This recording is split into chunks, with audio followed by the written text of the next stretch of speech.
se alguém tiver algum impedimento, não quiser gravar, fale para a gente. Porque tem a questão da imagem, né? Vocês aparecem aí na imagem. Então, estou perguntando, se alguém tiver algo contra, se manifeste. Como ninguém se manifestou, a gente prossegue a gravação. Eu vou compartilhar um material com vocês. Vai ser o nosso objeto de aula hoje. A gente vai discutir um pouquinho sobre os ramos do direito, tudo que a gente já viu até hoje, né? Na disciplina. Vou fazer uma retrospectiva e a gente vai estar compartilhando com vocês.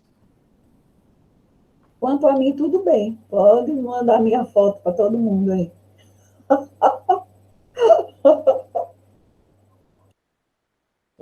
Vamos lá.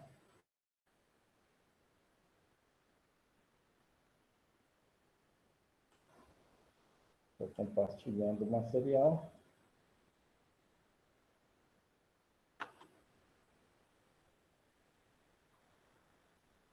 Está sendo compartilhado, pessoal? Sim, professor.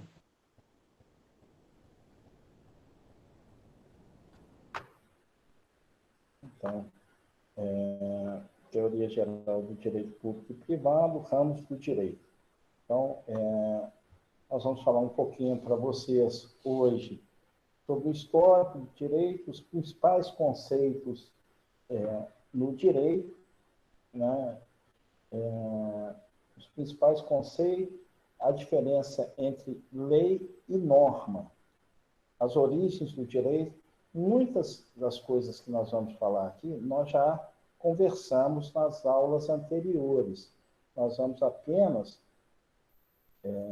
fazer uma breve retrospectiva para entrar no nosso assunto novo, que é a questão da lei e da norma. E, claro, quando a gente fala em lei e norma, né, e basicamente, quando se fala em lei, tem que se pensar em norma. E quem é o primeiro estudioso a falar sobre a questão da norma foi Hans Kelsen, né? É um importante jurista austro-americano, né? Um dos mais influentes no mundo do direito. E quando nós falamos em direito, a função do direito é preservar a paz. A paz, a vida em sociedade. O homem é um ser gregário. Como ser gregário, ele precisa se agrupar, ele precisa viver em sociedade. Para viver em sociedade, nós sabemos que tem direitos e deveres, existem normas, né?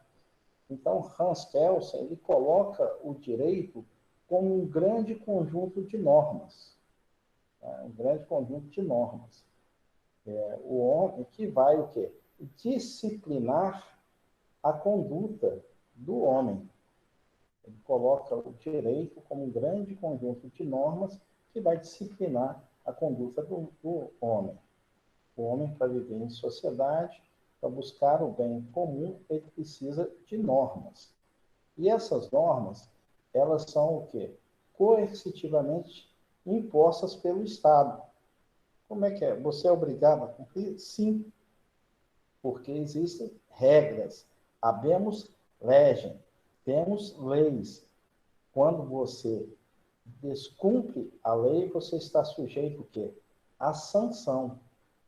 Quando eu falo, por exemplo, a fonte do direito, né? A gente discutiu aqui a questão da fonte do direito, no mundo religioso, por exemplo, ou no mundo da moral, muitas vezes, a norma é uma sanção social, é uma sanção moral, vamos assim dizer. Não tem uma punição, você não vai ser preso.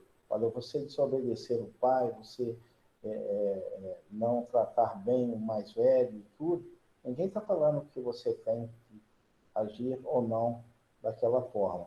Mas você vai ser mal visto, você vai ser excluído do grupo social que você participa. Então, é importante você ter uma exclusão social.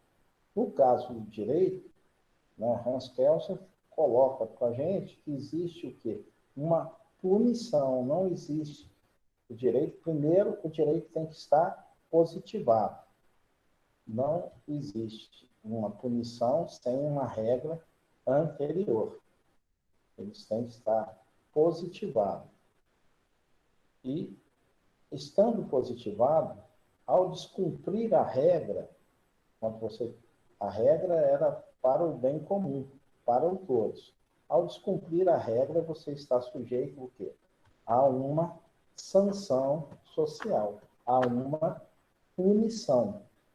Então, quando nós falamos em direito, obviamente eu tenho que falar em norma, em regra, em sanção. É o grande pensamento de Hans Kelsen.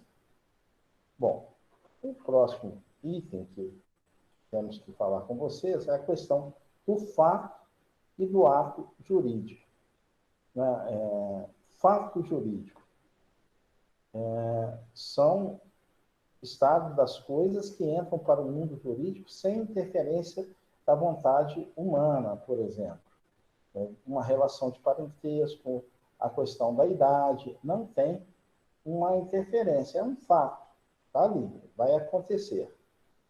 O ato jurídico depende de uma interferência. Né? E aí eu tenho, por exemplo, os atos jurídicos podem ser lícitos ou ilícitos. Fato jurídico acontece independente de eu ter uma atuação ou não. Não precisa ter uma intervenção humana. Você fazer aniversário, ou ter um terremoto. É certo que há quem diga que muitos acidentes meteorológicos, as coisas não acontecem por acaso, né? Falou que indiretamente tem a ação do homem. Quando fala, teve um terremoto, ou teve um dilúvio, quando você vai olhar, é claro que teve uma intervenção humana do homem na natureza, no clima e tudo. Mas aqui a gente está dividindo como fato jurídico quando não tem uma intervenção direta do homem. Que às vezes você tem a intervenção indireta, nada por acaso. Só frisando esse ponto. Então, o que é o direito? Né? O direito é uma ciência social, não é exato, né? Faz parte das ciências sociais, faz parte do campo filosófico, né? E, por se tratar de uma ciência filosófica, né? Então, tem as vertentes do direito. Né? Quando eu falo em ciência filosófica, obviamente eu estou falando em uma vertente do direito. Né? Quando eu falo no campo filosófico, eu posso ir para vários caminhos. Né? E o que nós vamos estudar enquanto direito? O direito enquanto uma sistematização de normas. Né? Você vai ter uma sistematização de normas visando o quê? Um equilíbrio na relação entre o cidadão, entre o Estado e entre as pessoas. E você vai ter um poder público disciplinando. E, claro, quando eu falo em sistematizar, eu falo também em organizar. Organizar, dirigir. Né? Então, eu vou separar, por exemplo, por áreas. Né? Eu vou separar direito penal, direito tributário, direito civil, direito administrativo, os vários campos do direito. Quando eu falo em estudar direito, eu vou ter que trabalhar esses vários campos do direito. O direito, o papel dele, o papel principal é manter o quê? O equilíbrio nas relações. Ele busca sempre o equilíbrio nas relações. Um grande mantenedor do equilíbrio. A sociedade, para se conservar, para não se autodestruir, ela precisa de normas, ela precisa de uma balança, né? De um equilíbrio. Né? Você tem, de um lado, uma balança e você tem o quê? Uma espada. Uma espada, ele pressupõe o quê? O uso da força ou da sanção. O uso da força para segurar o cumprimento das normas. Ou seja, quem não cumpre a norma está sujeito ao quê? Ao poder da espada. Essa que é a lógica. Quando você coloca uma balança simboliza o equilíbrio. O equilíbrio das relações sociais. Né? E aí é muito claro, né? Quando a gente pensando pela ideia do equilíbrio, o que é, quando você vai para o campo do direito do trabalho, vou interromper um pouquinho a gravação, para a gente falar neste ponto. Quando nós vamos lá para o campo do direito do trabalho, nós tivemos lá a legislação, a CLT, começou com Getúlio Vargas, né? E tudo, as leis trabalhistas, e quando tivemos a CLT, isso, durante muito tempo, você tratava a questão do direito trabalhista como uma relação de desequilíbrio de forças. Você tinha, de um lado, o patrão, o dono do capital, e na outra ponta você teria o quê? O trabalhador. Para evitar que tivesse essa relação de desequilíbrio, entrava o quê? O direito do trabalho. Na verdade, a justiça do trabalho, o direito do trabalho é amplo, a justiça e a aplicação do direito. Entrava a justiça e o próprio direito do trabalho, fazendo que houvesse um equilíbrio nessa relação. Porque se você coloca para negociar de igual para igual, quem tem mais poder? O patrão ou o empregado? Patrão, né? Patrão, né, professor? O patrão, né? Só que com a reforma trabalhista, o que aconteceu? Colocou-se que mudou-se o paradigma. O paradigma mudou. Falou, olha, patrão e empregado estão no mesmo nível, o que é uma falácia, porque a parte mais fraca é a parte do trabalhador. Quando eu mudo o paradigma, o princípio, né, melhor dizendo, o princípio anterior é que a parte mais fraca dessa relação era o empregado. Quem tem o capital faz o que quer, troca e tudo. Quando eu mudo o princípio, falando que a relação é uma relação de igualdade, pressupõe o quê? A livre negociação entre patrão e trabalhador, no caso de demissão, na questão do dissídio e tudo. Você reduz o papel dos sindicatos. Com isso, você força uma redução do nível salarial. Você não precisa mais ir lá no sindicato para homologar uma rescisão, você força um achatamento salarial. Você acaba forçando um achatamento salarial, você acaba trabalhando com uma relação de desigualdade, e falando que é igual, mas não é igual. E aí você quebra o princípio da balança e tudo. O único lugar onde, no direito administrativo, onde é uma relação desigual, é quando o poder público se relaciona com o poder privado. Só um minutinho, pessoal, só um minutinho.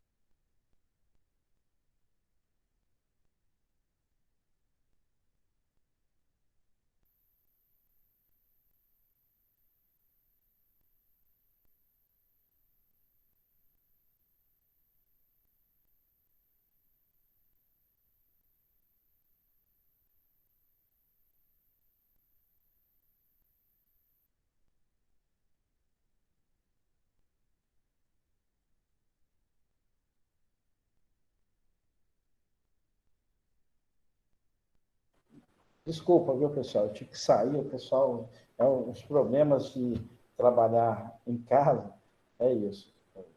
E o pessoal estava saindo com o carro e eu tenho 4 cachorros dog alemão, daquele gigante. Aí começou a brigaiada aqui na porta do escritório e aí eu não sabia se eu prestava atenção aqui ou lá, tinha que chamar a atenção do pessoal. Mas voltemos lá na nossa situação aqui da aula. Quando eu falo o direito é uma situação de equilíbrio, é uma balança que não pode pender nem mais para um lado nem para o outro, no direito do trabalho, mudaram o princípio. O princípio seria esse. O único caso em que é uma relação de desigualdade é a supremacia do interesse público em relação ao interesse privado. É um outro princípio. Quando o Estado, por exemplo, se relaciona com o poder privado, deve prevalecer sempre o poder público, a supremacia do interesse coletivo em detrimento do poder individual, da relação individual. Traduzindo, você é dono, você é uma empresa. Você tem uma empresa e vai negociar com o Estado. O que deve prevalecer é o coletivo. Imagina que você é dono de uma fábrica que produz vacina. E aí você resolve colocar o preço lá em cima, tem uma prática abusiva e tudo. O Estado, ele tem o poder de polícia, ele pode chegar lá e falar, não, vou requisitar todas as suas vacinas, toda a tua produção, e claro, vou pagar por aquilo ali para atender a coletividade. Você está com o seu carro, está andando ali, e teve um acidente ou qualquer situação, o Estado tem o poder de chegar lá, por isso, eu vou pegar seu carro, vou sair com ele para perseguição policial. É claro que se tiver o dano e tudo, vai te ressarcir.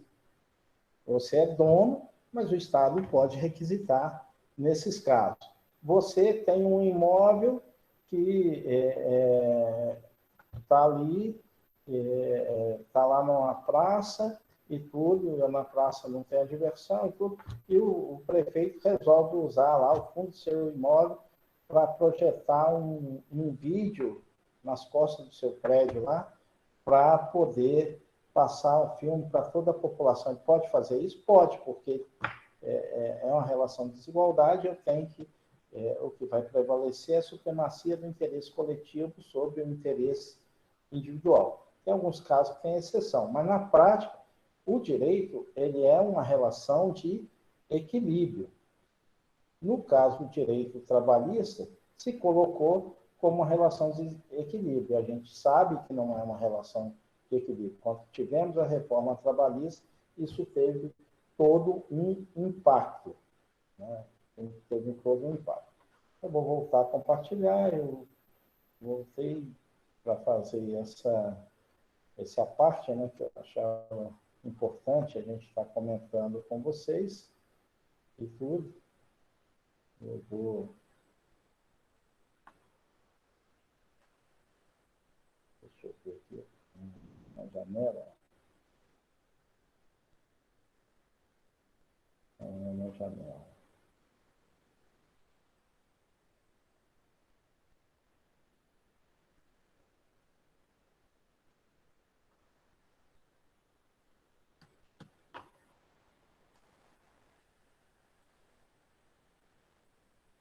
Um minutinho que eu estou voltando à nossa tela.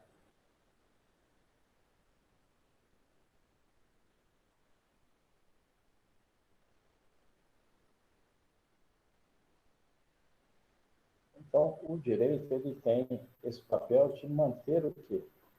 O equilíbrio.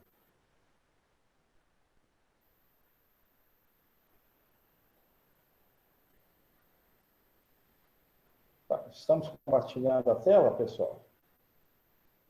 Sim, professor. E esse equilíbrio visa o quê? A própria preservação da sociedade. Ela sumiu. Quando se fala em direito, nós vamos lembrar lá do direito romano, né?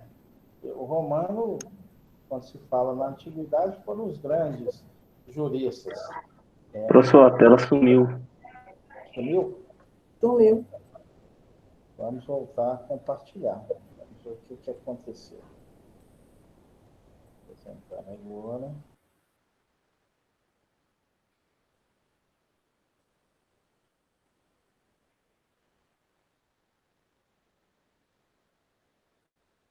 Então, estamos.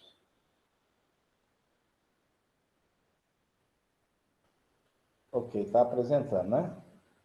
Apareceu a Sim, tela? sim, Então, quando eu falo em direito, né, eu tenho que lembrar lá do direito romano, né? Os romanos, eles foram o quê? Os grandes juristas da humanidade, ou melhor, da antiguidade, do período antigo. Eles colocavam, olha, onde tiver sociedade, você tem que ter o direito, porque se a sociedade, o homem é um ser gregário, ele estabelece relações, e essas relações precisam ser o quê? Reguladas. Imagina se você resolve andar de carro desobedecendo todo sinal de trânsito. Aqui quase não tem sinal, né? Mas na minha terra, lá em Belo Horizonte, imagina você entrar na Afonso Pena, que é a avenida principal, ou na Avenida Amazonas, que tem um monte de sinal e tudo, você resolver passar direto. Vai causar um grande problema. Então, onde tem a sociedade, tem o quê? O direito. Sociedade e direito estão presentes. O homem não consegue viver em sociedade se não tiver regras, regras de conduta, regras. E essas regras não são só a do direito. A gente comentou no encontro passado que eu tenho também regras morais, né? Tem regras morais, regras que vão regular o que é regras que vão regular o nosso agir, né? Não é só o direito. A questão da cortesia, do respeito ao mais velho, né?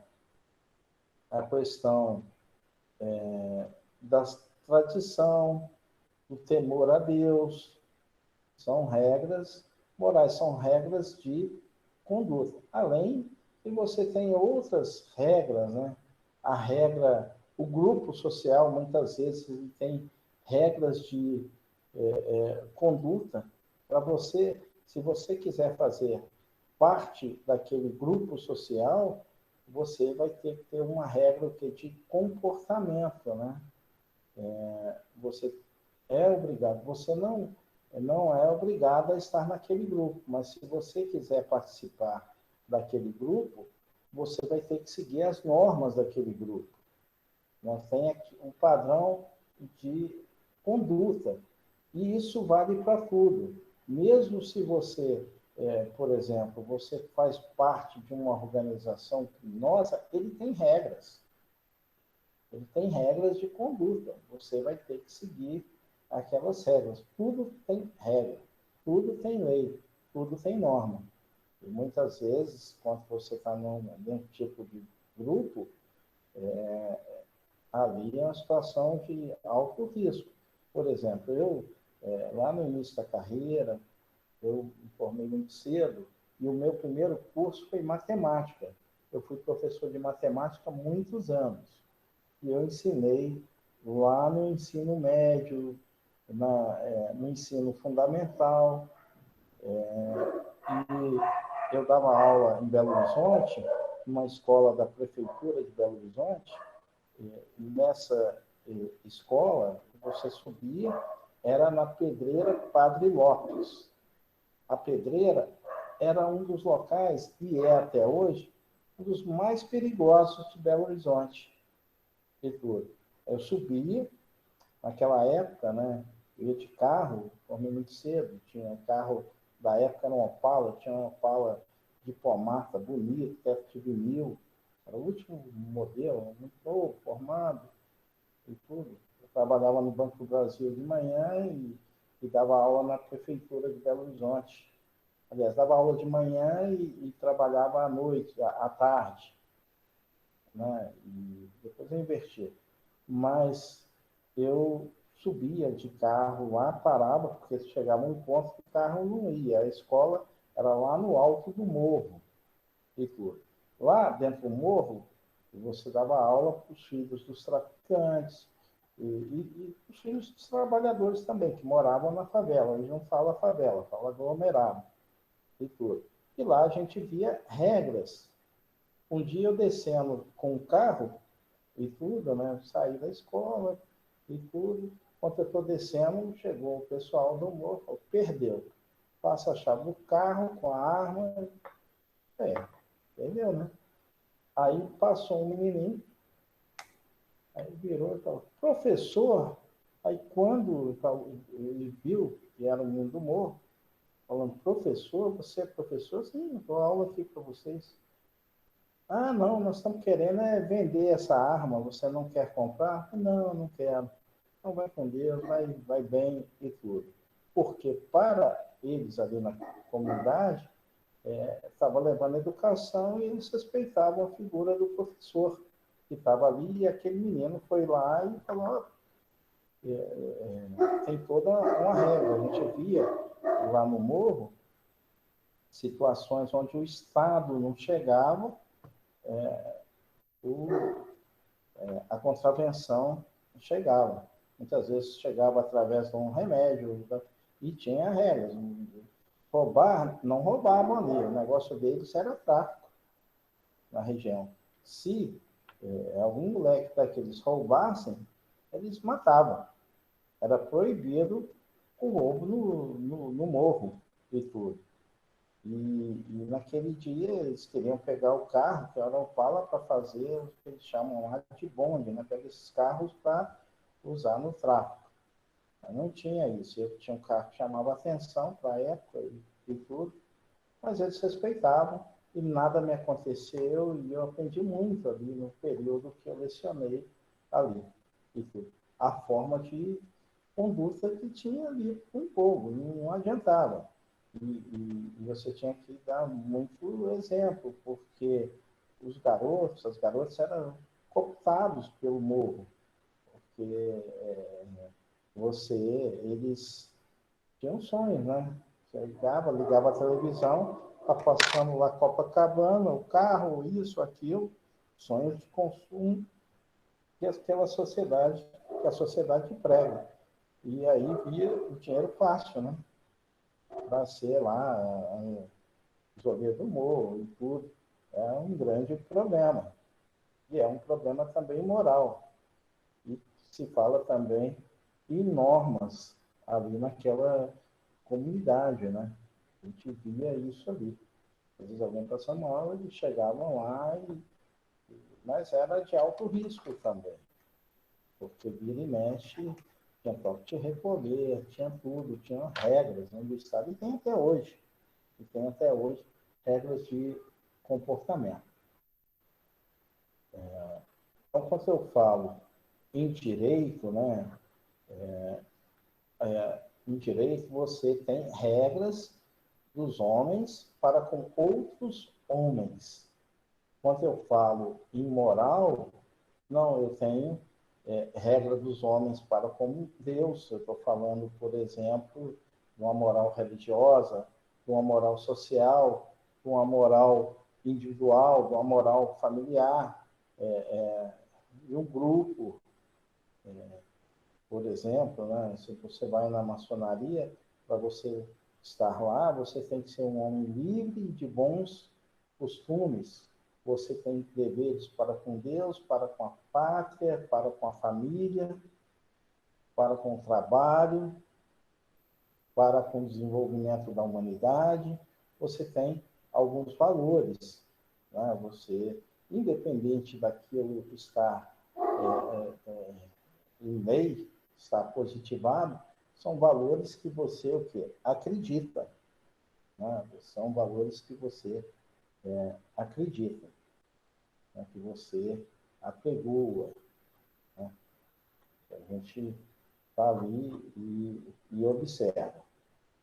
Então, quando eu falo em direito e moral, no direito você tem a punição, é coercitivo, tem a regra.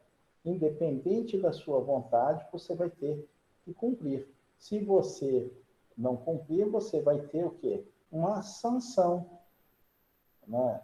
Ao passo que a sanção moral, ela é de fórum íntimo, está ligada à sua consciência, ao remorso, à não aceitação pelo grupo social. A sanção, ela é de fórum íntimo, né? Ela está ligada ao que você pensa, né? Olha, você não vai fazer parte do grupo, você vai ser excomungado, né? Você não comunga com as práticas da Igreja Católica, né? Você vai ser excluído, você tem uma reprovação, né? Você tem o remorso, você tem o peso na consciência e tudo. Ao passo que no direito, não, você tem uma sanção, você vai ter que pagar por aquilo que você fez. Você vai ter que cumprir, pagar para a sociedade. Direito objetivo e subjetivo, eu não vou citar essa norma, porque a gente já andou conversando. O direito natural, também a gente já conversou, ele nasce, né? Ele é universal, ele é imutável. É o direito à vida, o direito à alimentação, o direito à saúde, ao bem-estar. Ele, independente, ele existe em todas as sociedades. O direito à vida é universal, o direito à saúde, o direito ao trabalho, o direito ao lazer, ele é digno, é inerente à própria condição humana. É diferente, por exemplo, do direito positivo, que ele, o que é positivo? Ele está escrito, é o conjunto de normas vigentes em determinada sociedade. E a gente conversou com vocês que essas normas representam o quê? Os valores que essa sociedade acredita. Aqueles valores que são o quê? Debatidos, os valores em todas as suas dimensões, antropológicas, sociológicas, econômicas, filosóficas, aquilo vai ser debatido, vai ser conversado. Quem é o responsável pela feitura das leis no país é o legislativo, né? Aquilo vai ser promulgado, vai ter os grandes debates, né? E tudo, e vai ser positivado, e vai virar o quê? Uma lei, e que todos terão que obedecer. A lei vale para todos. Quando eu falo no direito, e aí agora sim, depois que a gente fez todo aquele resumo, né? A gente vai entrar nos ramos do direito, o direito positivado. Né? Quando eu falo no direito, o direito positivado, o direito escrito. E eu falo das normas do ponto de vista interno, eu estou falando no ambiente nacional, no país.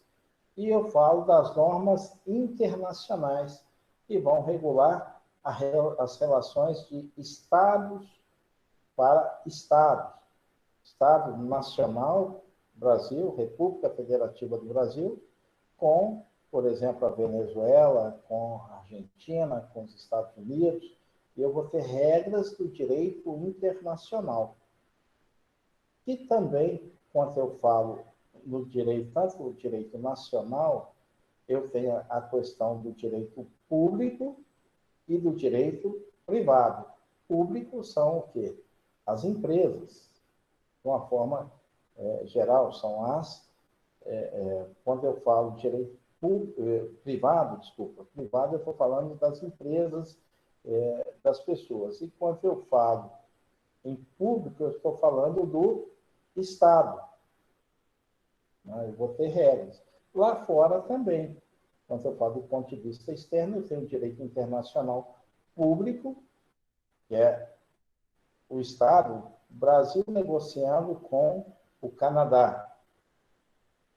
direito público, direito público internacional, internacional público. Estou trabalhando a relação de Estado para Estado. Mas eu tenho as regras do ponto de vista, as regras que servem, que estão positivadas lá para o cidadão canadense, né? Na relação de pessoa com pessoa, na relação de empresa com empresa, na relação do trabalho, é válido da mesma forma. Mas as regras dele lá, ele tem o Código Civil deles, né, que vai regular aquelas relações lá. Porque quando eu falo em Estado Nacional, eu tenho que ter a questão do povo, tem que ter, e o povo ele está unido em termos culturais, eu tenho que ter o território e tem que ter o quê? A questão do poder. Quando eu falo Estado da Palestina, não é bem um Estado da Palestina, é reconhecimento, organização dos libaneses palestinos, o reconhecimento do Estado da Palestina. Eu posso ter um povo unido durante muitos anos, o Estado de Israel, só a partir da Segunda Grande Guerra Mundial, que virou o Estado de Israel, não poderia falar em Estado, né? Porque eu tinha um povo que está unido nos mesmos laços culturais, na mesma tradição, mesmos costumes, tinha a questão do povo, eu tinha a soberania, que é o governo, eu tinha ainda que longe, fora do seu território, tinha lá um governo que representava o poder, como é que são as regras de relacionamento, toda a questão do direito interno, e tem que ter o quê? O território. Como ele não tinha um território, ele não pode ser considerado Estado. Tem que ter os três elementos: povo, território e poder. E o poder se traduz o quê? Na soberania nacional, que é a capacidade, por exemplo, os Estados Unidos, o Estado de Israel, a Alemanha, ou qualquer outro Estado, ele não pode vir aqui interferir nas nossas regras. Existe um direito internacional, ainda que tenha um poderio militar e tudo, eu tenho que respeitar aquele Estado. Ele tem as suas regras internas, né? Ele é livre para ter as suas regras internas. E aí eu tenho que as subdivisões. No ramo do direito positivo, né, nacional, eu tenho o setor público e o setor privado. Dentro do privado, eu vou ter o direito civil, o direito empresarial e o direito trabalhista. Mas eu tenho também a parte de direito trabalhista, há quem diga que ele está no campo público também, né? E aí eu tenho o direito público, o direito constitucional, aí diz respeito que a nossa Constituição, né, a Carta Magna do país, o direito administrativo, né, o servidor público, por exemplo, tudo que envolve o quê? O direito administrativo, o direito penal, direito financeiro, tributário, o judiciário, o direito processual, né, o direito trabalhista. Eu tenho esses vários ramos do direito. Então, quando você vai estudar direito, direito é um mundo, por isso que se pergunta, qual o seu ramo, qual que é o seu foco, qual a sua área de atuação? E aí você vai escolher. Eu gosto muito do direito penal. Talvez você vai escolher, na sua profissão, fazer o quê? Uma área de segurança pública, né? Você vai querer ser um perito, criminal, você vai querer ser um delegado, né? Você estadual, federal, enfim, você vai querer trabalhar na segurança pública, vai querer ser um oficial, uma polícia militar, vai querer entrar para o exército, enfim, você pode escolher uma área de atuação envolvendo a segurança. Mas você pode ir também na sua profissão querer ir para o campo do judiciário. Eu vou querer, por exemplo, ser um procurador do Estado, eu vou querer ser um magistrado, eu vou querer ser um defensor, né? Eu estou muito ligado à sociedade, né? À defesa da sociedade e tudo. Eu vou querer trabalhar no Ministério Público, ou vou querer ser um advogado. São várias áreas que você tem para atuar no ramo do direito. Né? Cabe a você escolher, né? Olha, qual que é o meu foco? Isso você faz desde o primeiro período. Né? Você já começa a pensar, bom, o que eu quero atuar? Qual o ramo? O que me atrai em termos do direito? É claro que você vai ter um conhecimento geral, mas você vai também para o específico. E no mundo do direito, pessoal, a gente tem que estudar todos os dias. Se você quer ser um bom profissional do direito, primeiro é escolher a área que você quer atuar. Você já direciona, poxa, eu gostei dessa área, eu vou trabalhar com isso. Você escolher a sua área. Depois que você escolher a sua área, lembre-se, leia. Você vai ter que estudar muito, ler tudo, porque tudo que você vai ler, uma hora você vai precisar numa sustentação oral, né, numa petição e tudo. Tudo que você fizer, você pode precisar lá na frente. Então, você vai ter que ler muito, estudar muito, né, e todos os dias. Se você quer ser um profissional de sucesso, é o grande conselho que a gente dá. É muita leitura, muito estudo, e quanto mais você sabe, você vai perceber que menos você sabe, você vai ter que sempre correr, sempre estudar e sair da zona de conforto. Porque se você ficar na zona de conforto, você vai ser de mediano para medíocre.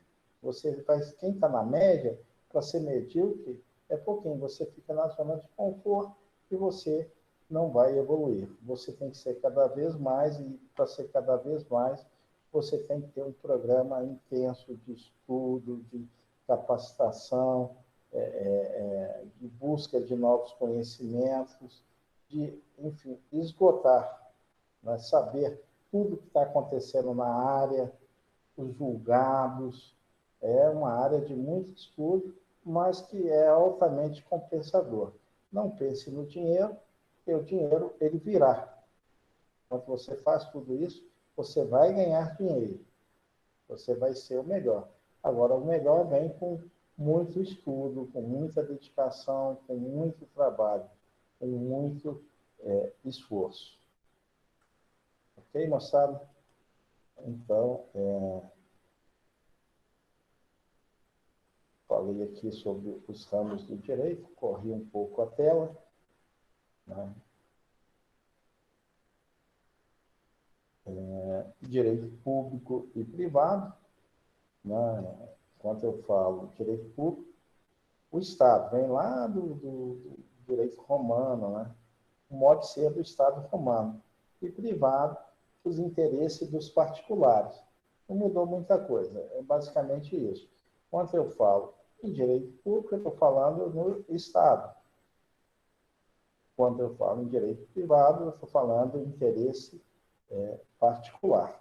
E aí eu posso ter uma relação de particular com público, né? Eu posso ter uma relação de particular com particular, de público para público, né? Eu posso ter essas várias relações.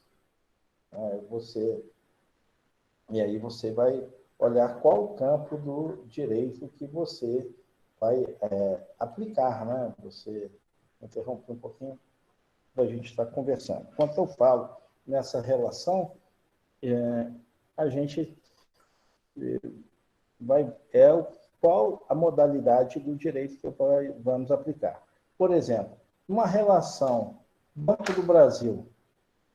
No Banco do Brasil, eu utilizo o direito público ou o direito privado? Direito público? Depende. Não é privado, não? Ambos. Quando o Banco do Brasil, olha só, o Banco do Brasil é uma empresa de economia mista. O que significa isso? Que mais de 51% das suas ações pertencem ao governo, ao Estado. Abaixo de 51% pertence o quê? À sociedade, de uma forma geral. Tem os acionistas minoritários, enfim. É uma empresa pública, porque não é uma empresa permanentemente, totalmente estatal, não é uma autarquia, não é uma fundação, é uma empresa de economia mista. Tem parte que é do governo, a empresa pública. Os seus empregados, eles não são servidores públicos. Eles são empregados públicos. Eles estão sujeitos a CLT, são empregados públicos. A empresa de economia mista. Quando o Banco do Brasil representa os interesses do governo, quando ele trabalha com a questão, como operador do Tesouro Nacional, na questão do crédito agrícola, da safra, ele está agindo em nome do governo. Se ele age em nome do governo, o que vai regular essa relação é o direito público. Quando o Banco do Brasil vai concorrer no mercado com os demais bancos, as fintechs e tudo, vai concorrer no sistema financeiro, ele vende lá um CDB, um fundo de ações ou qualquer situação dessa, ele está tendo uma relação de empresa pública com uma pessoa privada. Então, o que vai regular aquela relação, ele está fazendo uma relação privada. O que vai regular são as regras do direito privado. Porque há uma dualidade ali. Quando você vai, por exemplo, num hospital público, totalmente do governo, o que vai regular é o direito público. Quando você vai lá num plano de saúde privado e tudo, o que vai regular é o direito privado. E o direito público, quando eu falo em direito público, o que vai prevalecer é a supremacia do interesse coletivo em detrimento do interesse individual. O que prevalece é sempre o coletivo, nunca o indivíduo. Segundo, quando eu falo no direito público, também imagina que você é um delegado de polícia. Aí você tem lá o Estado comprou cobertores e perto da delegacia tem um monte de gente passando frio. Aí você, como delegado, resolve pegar aqueles cobertores que ninguém está usando e vai fazer uma doação para aqueles moradores de rua e tudo. Você pode fazer isso? De forma nenhuma, professor. Não pode. Não pode. Por quê?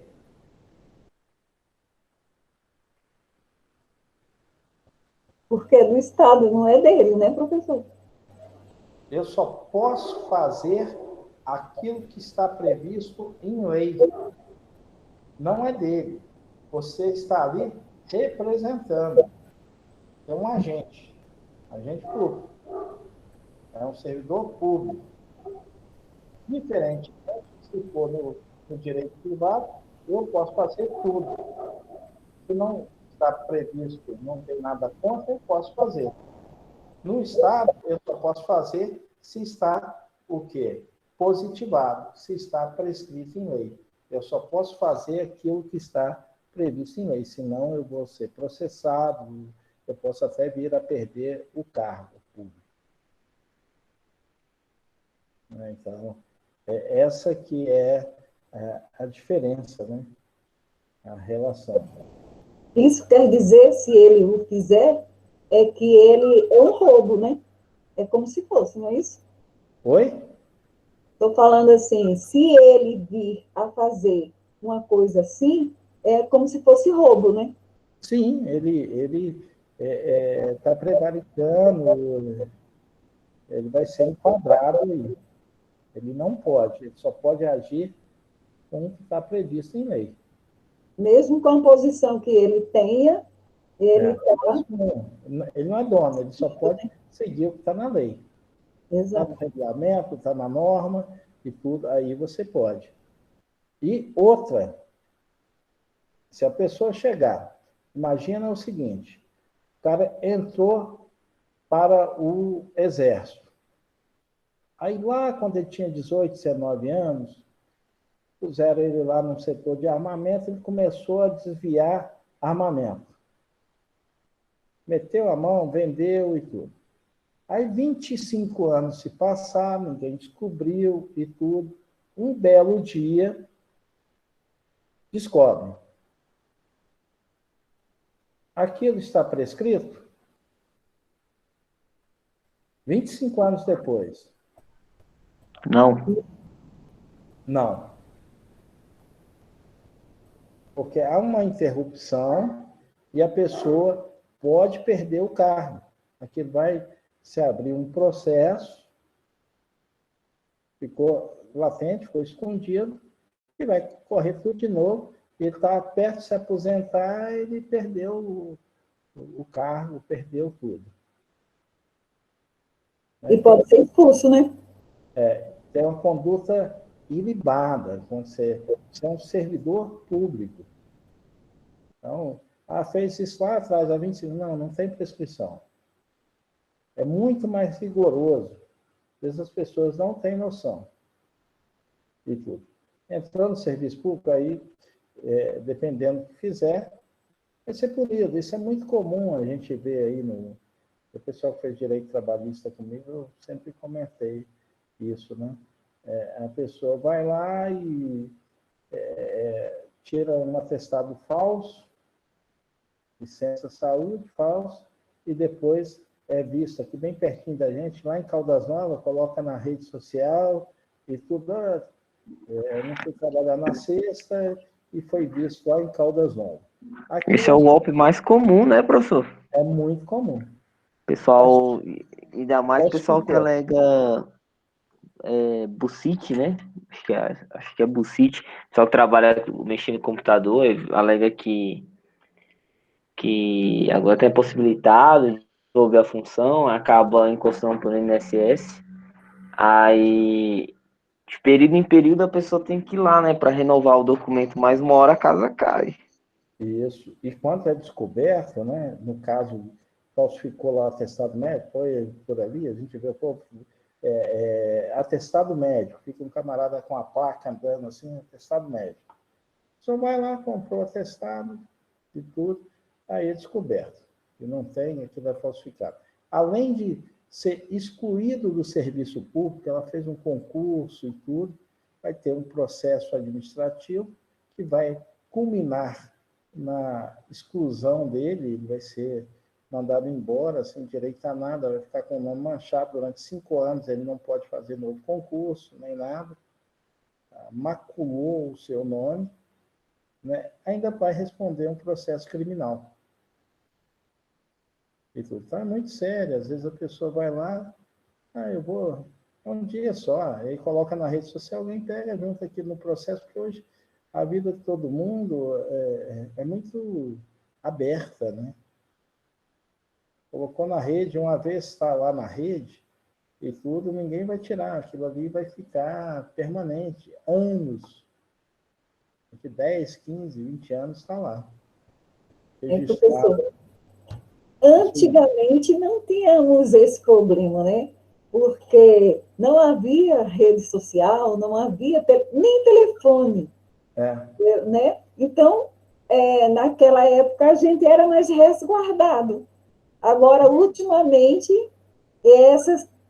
eu falo criançada de hoje em dia, eles não têm nem posturas, às vezes coloca cada foto assim, no Instagram, não sei aonde, que chama a atenção de muita gente. A posição, a forma da roupa, como se comporta. É complicado. Esse povo de hoje em dia, meu Deus do céu. Se me botam lá, é porque às vezes eu vou para a corrida, né? Eu sou inscrita no corredor de rua, né? Na Corgama, eu moro na Santa Maria, mas eu corro lá no Gama. Então, às vezes tem festa, tem corrida. Então, se me colocam, não sou eu, é o grupo. Porque eu, propriamente, não coloco foto nenhuma minha, porque eu não tinha esse hábito anterior. Mas hoje, eu vejo minhas netas, de vez em quando eu dou uma olhada, vejo minhas netas que, meu Deus do céu, a minha sobrinha, aí eu vou, brigo com a mãe, né? Falo, não, olha a postura das tuas filhas, menina, por favor, né? E É, isso chama atenção e faz vergonha. no mundo do direito, né, o mundo que vocês estão indo, né, para o mundo do direito, é um mundo ainda simbólico, é um mundo de rituais. É o ritual da apresentação, é a postura, é a roupa, é o cabelo, é a forma como você vai se conduzir nas reuniões. É um mundo virtual e um mundo presencial e um mundo de postura. Né? Você vai em alguns tribunais e tudo, você vai despachar com o juiz, você não pode estar sem paletó, sem a gravata.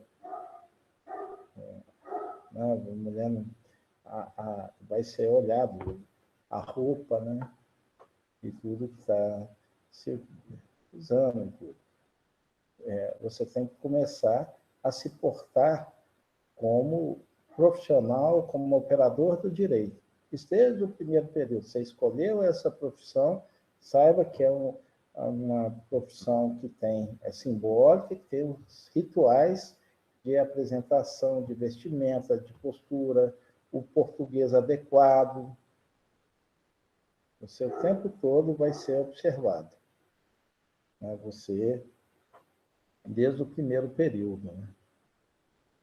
E isso em tudo. Às vezes você vê o advogado que vai trabalhar na área penal, ele acaba incorporando, né?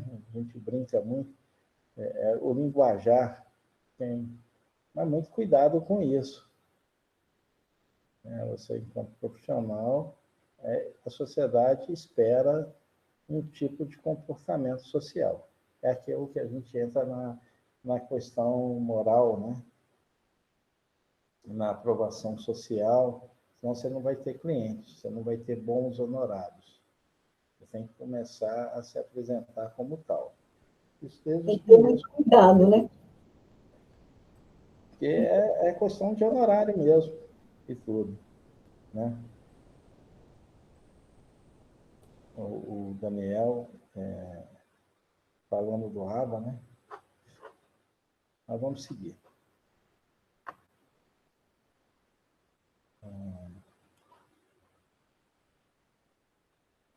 Essa apresentação, e aí a gente vai já falando do direito público, do direito privado.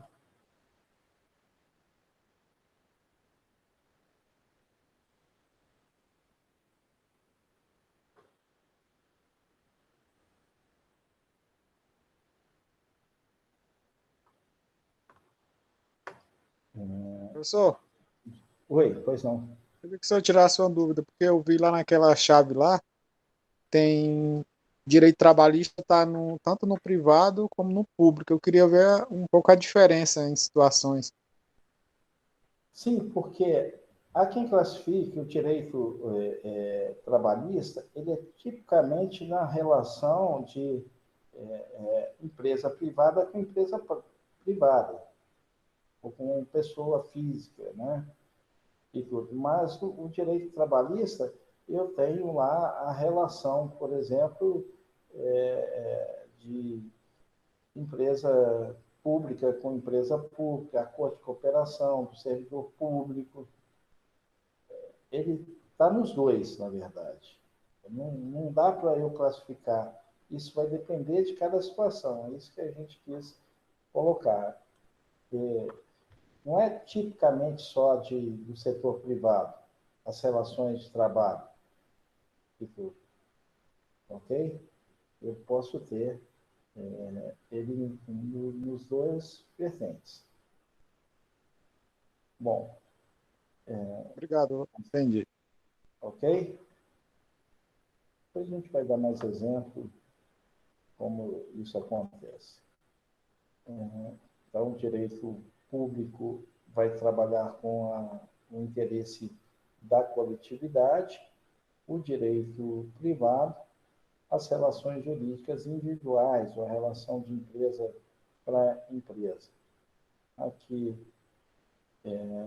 a classificação, e eu também coloquei o direito do trabalho, que pode estar lá no direito público também, ele pode estar nas duas áreas, né? Ele pode, é uma mera classificação, a relação público por particular, né? Enquanto o interesse público prevalece, né? E a relação particular, e eu vou trabalhar o quê? A questão da igualdade. Quando eu faço, por exemplo, uma relação particular com o Estado, né? Por exemplo, uma licitação, eu trato da mesma forma todos, e vai interessar na licitação a melhor proposta. Eu vou escolher lá a melhor proposta. O direito público cuida de uma forma geral do modo de ser do Estado, a Constituição, a organização, as relações do indivíduo e com o Estado. O direito privado, eu já disse para vocês, a relação é de cidadão para cidadão. Então, basicamente, quando eu falo nos ramos do direito, eu tenho que separar do ponto de vista interno e do ponto de vista externo. Do ponto de vista interno, eu tenho público e tenho privado. Externo também eu tenho público e tenho privado. A lógica é, quando eu trabalho o coletivo, eu estou trabalhando a questão do direito público, né? E aí nas suas mais variadas dimensões. Quando eu trabalho o privado, eu estou trabalhando a relação com o cidadão. Bom, seguindo o direito internacional, né, eu tenho lá os acordos, os tratados, né? Quando eu falo nacional, eu estou tratando, por exemplo, de um Estado com Estado, e tudo. Quando eu falo internacional, é de país para país. A ONU, a OMC, a Organização da Saúde, né? Mundial da Saúde. Então, é esse tipo de relação que a gente está trabalhando. O direito público é aquele que deve e tem que ser. O direito privado é aquele que pode ser. Porque no direito privado, tudo pode ser discutido. No direito público, não. É daquela forma e não cabe questionamento, a não ser que você mude a lei através do Congresso Nacional. E aí você tem os vários ramos do direito público. O direito constitucional, né, quando eu estou falando na Constituição Federal, a norma máter, onde eu tenho todas as outras normas, todas as outras regras, elas derivam da Constituição Federal. O direito administrativo, que é a relação do Estado, da coisa pública, a forma de contratar, demitir, as delegações possíveis de serem feitas. O direito penal, que é a questão da prevenção e da sanção à violência, à criminalidade, o direito tributário financeiro, que são as finanças do Estado, e a questão dos tributos, a forma de arrecadação, o direito processual, como as coisas são resolvidas, o andar da carruagem entre o Estado e a sociedade e das pessoas particularmente. Então, tem o direito processual civil, o direito processual penal, o processo, como a coisa se desenrola. O direito trabalhista não é pacífico à classificação, porque você tem, como a gente falou, que tem doutrina, né? Você pode estar classificando tanto no público quanto no privado. Bom, feito isso, os ramos do direito, nossa próxima etapa, né, a gente vai discutir a questão das leis. Bom, são 20h45, eu vou fazer um pequeno intervalo, né, a gente vai fazer um pequeno intervalo, eu vou interromper também a nossa gravação, a gente faz um intervalo de 15 minutos,